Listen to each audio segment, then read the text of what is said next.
Ассаляму алейкум ва рахматуллахи баракату, уважаемые мусульмане. Глава участия в проводах покойного является признаком веры.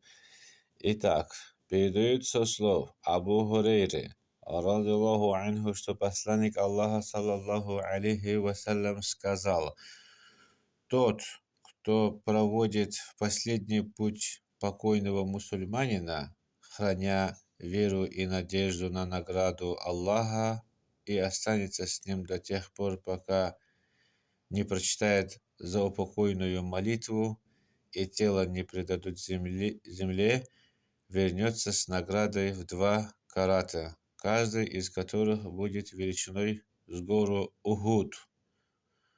Тот же, кто совершит молитву по покойному и уйдет до погребения, вернется с наградой только в 1 карат.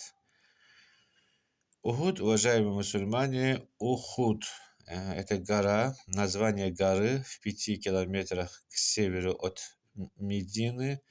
22 марта 625 году у этой горы между мусульманами и курайшитами состоялось сражение, в котором мусульмане потерпели поражение и понесли значительные потери, среди которых и погиб дядя пророка Хамза, радиллаху анху. Ассаляму алейкум ва рахматуллахи ва баракату.